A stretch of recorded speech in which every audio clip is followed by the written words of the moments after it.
Uma boa tarde a todos. É um prazer e uma alegria estar aqui com vocês. Agradecemos a todos que participam conosco através da TV SEAC em Bauru, São Paulo. Neste momento, convidamos a todos para que elevem o seu pensamento. Deus de amor e bondade, a Ti nos dirigimos, Senhor, e assim como Jesus nos ensinou, e se o fazemos, Senhor da vida, é para demonstrar nossa gratidão diante de todos os momentos de nossa vida. Que encontremos aqui o conforto e o esclarecimento que necessitamos, e sintonizados sempre nas imensas vibrações de amor, nos tornemos instrumentos hábeis da sua paz. Fortalece-nos, Senhor, no propósito do bem. Que assim seja. Estamos aqui em nome do Grupo Aulas da Vida para iniciarmos o estudo do tema a ser desenvolvido no mês de setembro. Brasil, 200 anos de um grito de esperança. Hoje, particularmente, desenvolveremos o tema Amor, Trabalho e Sacrifício fizeram o Brasil. Veremos aqui aspectos da história de nosso país e a movimentação da espiritualidade, bem como a sua participação na construção do nosso Brasil. Pedimos a todos que nos acompanhem despidos de qualquer sentimento de reprovação ou julgamento. O movimento é de acolhimento. Gratidão, positividade, resiliência e fé, entendimento e doação. Quando eu digo entender, significa tolerar isso, olhar para isso, enxergar isso e tentar não se sentir magoado. Isso chama-se tolerância. Tolerância é a capacidade de absorver alguma coisa. O aço, por exemplo, é pouquíssimo tolerante às pancadas, porque é muito duro. Como ele é muito duro, se você der a ele uma boa pancada, ele quebra, porque não cede. A vida nos pede, na verdade, que a gente seja como o capim, que diante da ventania se dobra por inteiro, para depois que a ventania passar, ele volte ao normal, como se nada tivesse acontecido. Isso se chama resiliência. Sejamos humildes como o capim, que se dobra por inteiro sem sofrer. Aqui está o segredo, sem sofrer. Quando falamos em permitir que o outro seja egoísta, por exemplo, maldoso, por exemplo, não significa em hipótese alguma que devamos concordar com isso. Lembrando coisas que aprendi com Richard Simonetti, um dia no passado acendíamos fogueiras, aonde pessoas eram queimadas. Achávamos que éramos justos e estávamos certos. Fomos aqueles que apontaram, que julgaram e que acenderam as fogueiras.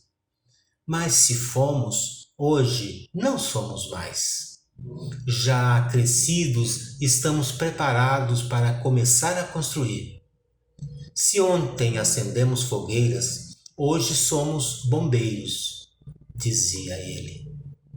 Em vez de atear fogo, lutamos contra as chamas.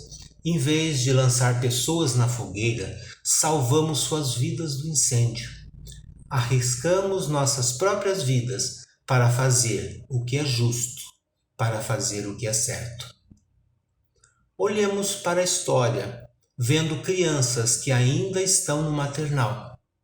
E é de se esperar que ainda sujem suas fraldas. Olhemos para a história, vendo a nós mesmos, porque nós estávamos lá. E se sentir alguma indignação, Diante dos fatos que vamos narrar, lembre-se, você pode ser o bombeiro de hoje. Viajaremos agora pela história do Brasil, acompanhado de algumas obras espíritas, dentre elas Brasil, Coração do Mundo, Pátria do Evangelho. Esta obra em destaque explica a missão da pátria brasileira como coração espiritual da terra, evidenciada pela doutrina espírita. A história do Brasil não possui um marco inicial bem definido. Existe a datação da chegada dos portugueses ao Brasil, com Pedro Álvares Cabral, no famoso 22 de abril de 1500. Essa seria, então, o descobrimento do Brasil. No entanto, cabe destacar que trata-se da descoberta dos portugueses, porque diversos grupos étnicos já habitavam o território que veio a ser o Brasil, muito antes do europeu desembarcar aqui. O Brasil é o resultado histórico de diversos projetos distintos que vão se sucedendo em uma delimitação geográfica específica. Primeiro, tratava-se de um projeto de conquista, depois de um projeto de colonização, seguido no século XIX por um projeto de império e um projeto Brasil República, que é mantido até hoje. Mas, retomando então aos povos que habitavam o Brasil, vemos que talvez o melhor nome para a chegada dos portugueses não seja a descoberta do Brasil, e sim a invenção de um Brasil. Antes da chegada dos portugueses, diversos grupos étnicos ocupavam o território, que futuramente recebeu o nome de Brasil. A história não passa a existir, então, após a chegada dos portugueses. Estima-se que os primeiros povos começaram a habitar neste território há mais de 60 mil anos. Contudo, devido às dificuldades no traçado temporal e à ausência das tentativas de registro, muito foi perdido na integridade dessa história. A FUNAI divulgou um dado referente à quantidade de indígenas existentes no Brasil no ano de 1500, que eram aproximadamente 3 milhões de habitantes, divididos em mais de 1.000 povos diferentes, sendo que aproximadamente 2 milhões de indígenas estavam estabelecidos no litoral do nosso país e 1 milhão no seu interior.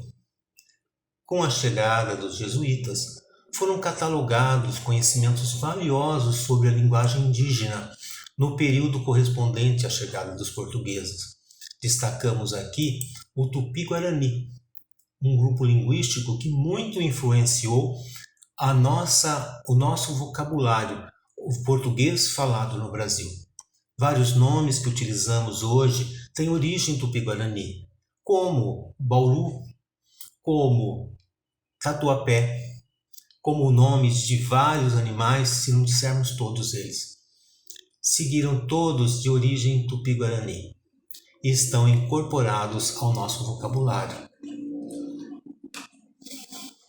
Destas línguas que compõem o tronco linguístico, derivaram-se os grupos étnicos e variações linguísticas que hoje dão origem ao idioma indígena moderno. Retornando um pouco mais no tempo, entre 1300 a 1400, cerca então de 200 anos antes do descobrimento,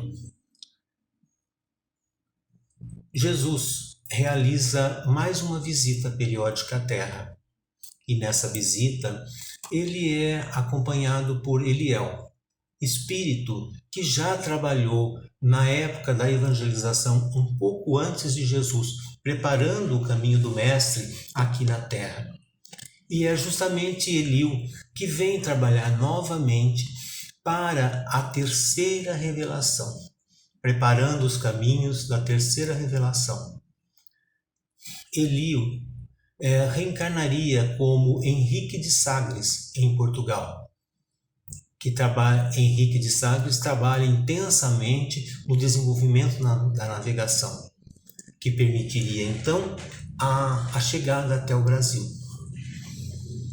É Eliú que propõe ao Divino Mestre a mudança do conhecimento espiritual para almas jovens e almas simples em um novo continente. Eliú situa este continente em lugar onde que se nota no céu o Cruzeiro do Sul. Jesus, então, decide transplantar a árvore do seu evangelho de piedade e de amor para este novo continente. Novo povo será constituído pela flor amorosa de 3 raças de características tristes.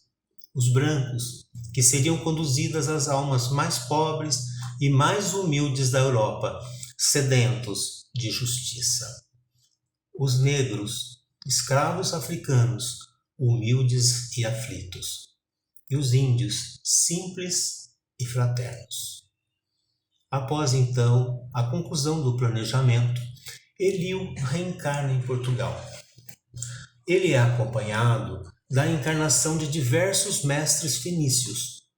Os fenícios eram povos da antiguidade que habitaram o Mediterrâneo entre os anos de 1500 a 300 a.C. Eles eram peritos na arte da navegação, de construir barcos para navegar a grandes distâncias. E são eles, então, que vão desenvolver a navegação em Portugal. No ano de 1500, na espiritualidade, o Divino Mestre se faz presente em sua primeira reunião espiritual no Brasil. Jesus define Ismael, o filho de Abraão, como coordenador do projeto do Espiritismo no Brasil. Ismael, que recebera de Jesus uma bandeira em branco, escreve sobre ela o lema Deus, Cristo e Caridade, dando o conhecimento às gerações do futuro de um novo caminho para reviver o cristianismo original. Inicia-se no Brasil, em 22 de abril de 1500, o período pré-colonial, com a chegada dos portugueses. Essas novas terras, desconhecidas ainda, não despertaram grande interesse na coroa portuguesa de imediato. O governo português estava, nesse momento, voltado ao comércio com as Índias, o qual, por sua vez, estava em processo de declínio. Portugal, neste momento inicial, promovia apenas as chamadas expedições exploradoras no território sul-americano, com o objetivo de reconhecer e mapear o território. Isso se estende por 20 anos. As caravelas lusitanas, em trânsito para as Índias, largavam aqui nas terras brasileiras os aventureiros e os degredados. Na espiritualidade, Ismael, preocupado com a obra de edificação da nova pátria, faz nova reunião e pede o encaminhamento à nova terra de almas devotadas e abnegadas para uma encarnação de lutas e sacrifícios. E, em decorrência disso, são encaminhados ao Brasil já encarnados os nomes como Anchieta e Manuel de Nóbrega. Isso já durante o período colonial. No ano de 1530, inicia-se o período colonial, que se estenderá do século XVI ao século XIX. Portugal, preocupado então em combater os traficantes franceses, percebe a necessidade de estabelecer alguns núcleos de povoamento na região litorânea. Portugal envia ao Brasil expedição colonizadora de Martim Afonso. Na sequência, implementa o sistema das capitanias hereditárias. Nesse sistema, o território brasileiro recém-descoberto foi dividido em 15 lotes. Entre os anos de 1500 e 1600, também na espiritualidade, O Brasil tem por fundação uma colônia espiritual, a colônia Nosso Lar, uma colônia de apoio fundada por portugueses desencarnados. Voltando então ao plano físico, a capitania de São Vicente de Martim Afonso estabelece o primeiro engenho de açúcar, inaugurando então o ciclo do açúcar. E o citamos porque no Brasil a escravidão africana teve início com a produção canavieira, na primeira metade do século XVI, tendo o Brasil recebido cerca de 5 milhões de escravos africanos até o século XIX. Na espiritualidade, Ismael expõe ao Divino Mestre as condições degradantes que se sucediam, as dificuldades de fazer prevalecer os desígnios estabelecidos na terra do cruzeiro devido à escravidão. Todavia, não se pode tolher o livre-arbítrio, diz Jesus. Jesus orienta ainda que Ismael acolha no Brasil os espíritos comprometidos nas cruzadas, os padres inquisidores na Idade Média, além dos rebeldes e dos revoltados. A esses degradados será dada a oportunidade do trabalho e redenção. A pátria do Evangelho é lugar do acolhimento e oportunidade para todos os doentes da alma. Posteriormente, Ismael identifica a necessidade de colonização do interior do Brasil e organiza as bandeiras, ainda no plano espiritual, junto com o espírito do futuro Fernão Dias. Com isso, as entradas e bandeiras começam a voltar-se em busca de metais preciosos, até que, já no início do século XVII, na região da capitania de São Paulo, quantidades significativas são encontradas, dando início ao ciclo do ouro. Ainda durante o período colonial, a família real portuguesa, sob a ameaça da invasão francesa em Portugal, foge temporariamente para o Brasil, isso em 1815. Quando a família retorna a Portugal, permanece no Brasil Dom Pedro.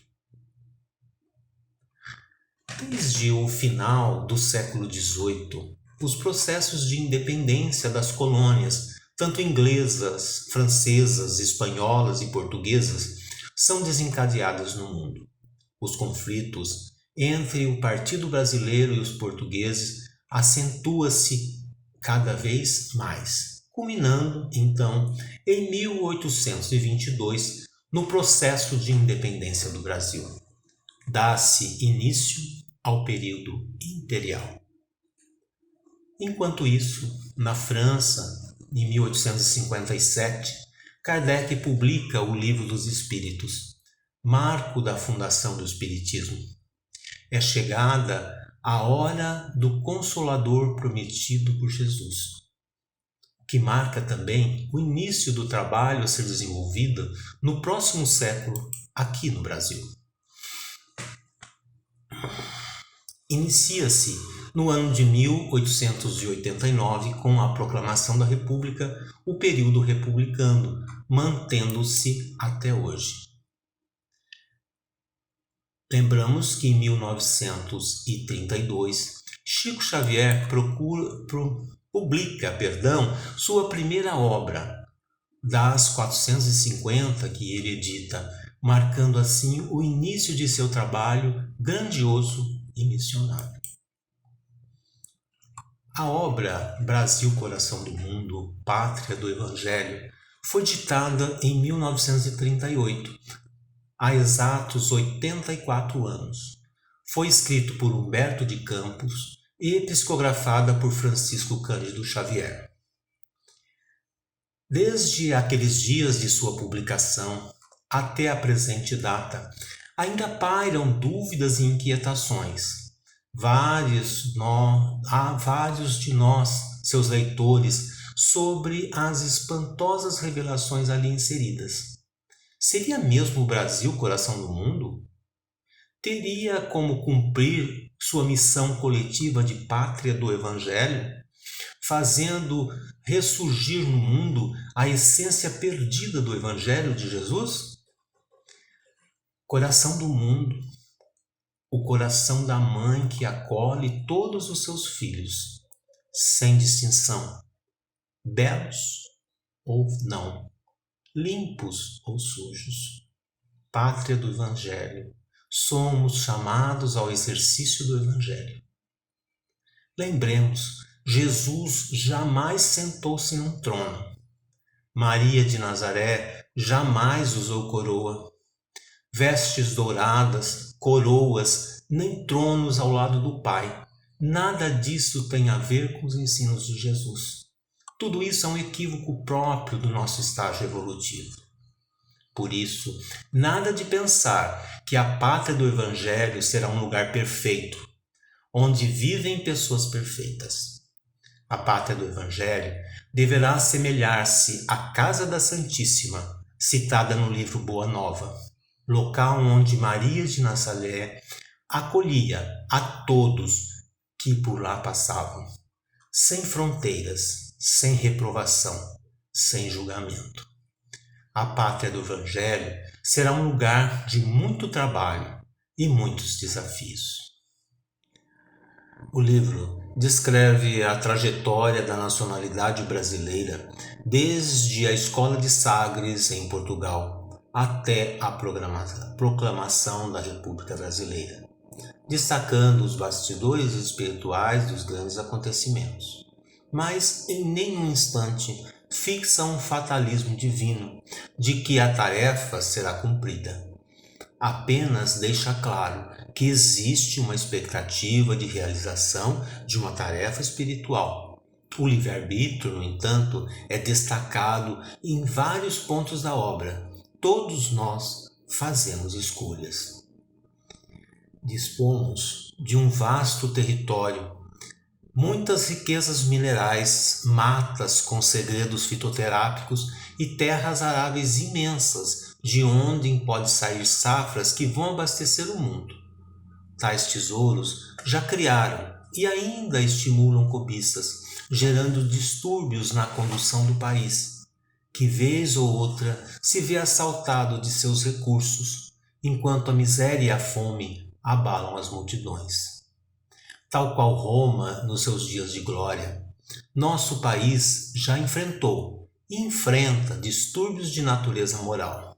Fome, analfabetismo, desemprego, infraestrutura precária e injustiça se espalham, gerando indignação e atraso.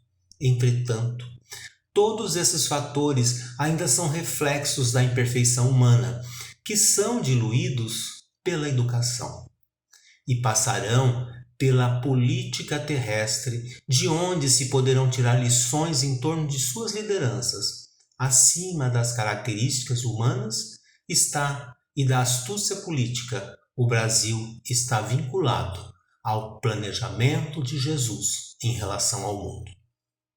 Um dia, assim como o lobo se sentará ao lado do cordeiro, o casuísmo de interesses cederá lugar aos projetos de humanização social, patrocinando a orientação justa e nobre à infância e à juventude, ofertando emprego aos adultos e garantindo que nenhum idoso seja deixado ao abandono. A nação brasileira exportará liberdade com responsabilidade, aproveitando o digno desperdício, religiosidade sem fanatismo, acolhendo imigrantes e refugiados, lhes dará casa, comida, lhes devolverá a dignidade roubada pelas guerras. Sob o céu azul, o Cruzeiro do Sul nos lembrará do compromisso com o mundo. Em vez de armas, ferramentas de trabalho, em lugar de presídios, escolas. Tratamos especificamente dessa dubiedade que a nossa humanidade e nosso planeta vive. entre escolher a fraternidade natural ou manter-se no sentimento do individualismo, do egoísmo, da exclusão. E sobre isso também os espíritos conversam conosco, tentam nos orientar, sempre nos mostrando que o caminho natural da evolução é a fraternidade, é a aceitação.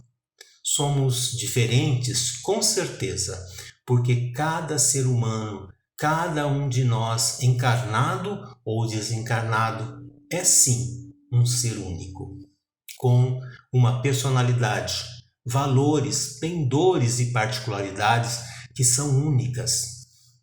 Se Deus nos fez diferentes, Ele também nos fez irmãos. Porque, como nos fala Leon Denis no livro O Grande Enigma, e assim é, porque saímos todos da mesma fonte de inteligência e consciência.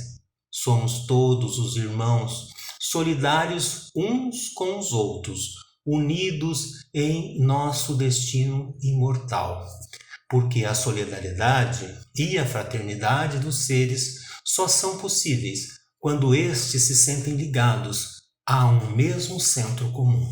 E Leon Denis ainda conclui: somos filhos de um mesmo Pai, porque a alma humana é a emanação da alma divina, uma centelha do pensamento eterno.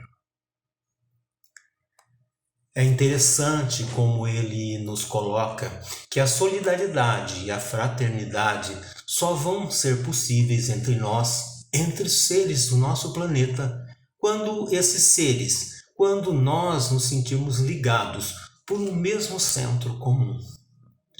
Hoje nós nos sentimos vinculados, por exemplo, porque fazemos parte de uma mesma nação, falamos uma mesma língua ou porque fazemos parte de uma mesma raça. Então, a gente tem essa sensação de pertencimento por motivos isolados. Sempre vai existir alguém que pertence a um outro partido político, a uma outra religião, a uma outra nação. A raça, a uma outra raça. Com isso, a gente começa a ter uma sensação de que existe eu e os meus, e os outros que estão isolados de mim, diferentes de nós. Isso é um grande equívoco na nossa sociedade, apesar do momento em que nós conseguimos crescer e evoluir, amadurecer e observar que todos, acima da transitoriedade material, somos espíritos e que temos uma mesma origem, ou seja, somos filhos de um mesmo Pai. E aí sim, vamos universalmente nos sentir irmãos. E aí nós vamos desenvolver a empatia.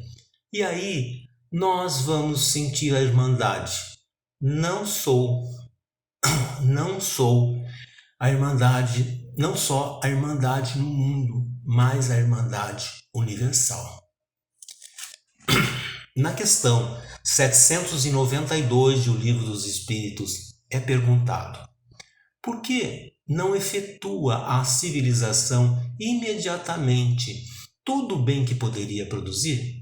E os espíritos respondem: porque o homem ainda não está apto, nem disposto a alcançá-los.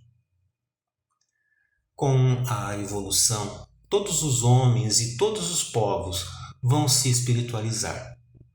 É da lei que todos cresçam, é da lei que todos evoluem, e é da lei que naturalmente todos nós vamos nos descobrir irmãos. A história já nos mostra isso, nós já estamos a caminho. Dentro de uma mesma família, não temos dentre os irmãos, dentre os filhos, não temos pessoas idênticas. Cada um de nós, no lar, é diferente, mas nós devemos aprender a nos aceitar e a nos respeitar nas nossas diferenças dentro de casa e nos amar. Mas se ainda não dá para ser por amor, que seja por respeito. Hoje, eu não preciso querer me sentir igual ao outro, imitar o outro para ser aceito. Eu preciso ter a certeza de que o outro me aceita como eu sou. Se a gente conseguir desenvolver na nossa família, a gente vai desenvolver na sociedade. Nós